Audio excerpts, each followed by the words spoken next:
Should have watched Game of Thrones. Never trust the old lady.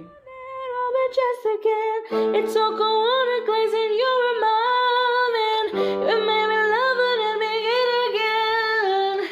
It made me love it and begin again. You made me love it and begin again.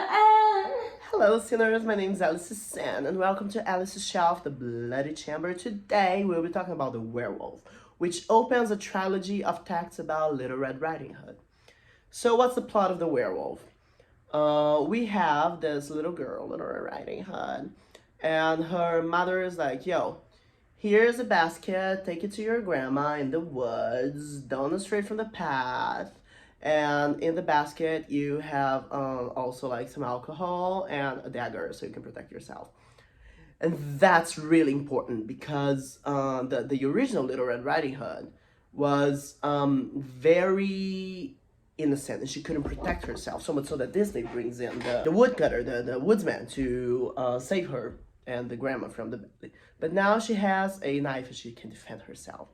So she goes into the wood and she is attacked by a wolf. But what she does is she gets a knife, she cuts the wolf's paw off. And then it states that the wolves are not as strong as they look.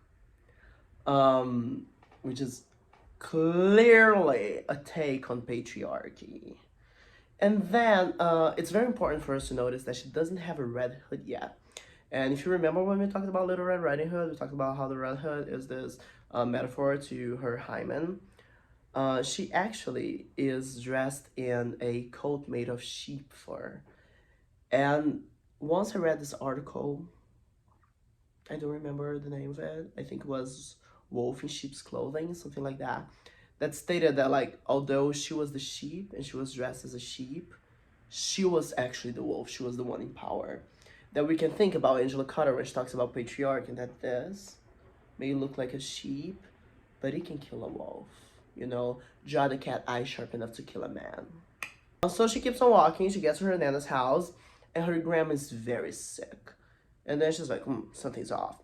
So she takes off the blanket off of her grandma, and she sees that the wolf paw has become a hand in her basket, and that the grandma is missing a hand.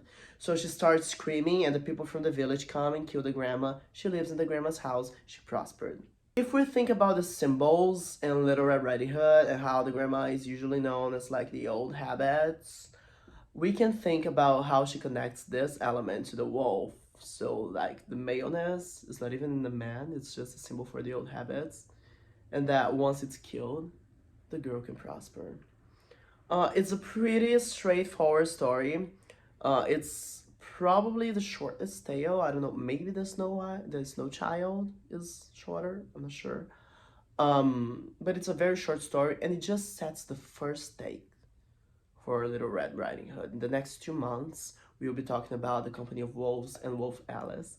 And you see how this develops. Right now, we have the wolf and the woman being two separate things, although we have a woman representing the wolf. Just keep that in mind, because that's gonna change. And I'll see you next month. Life is a sin.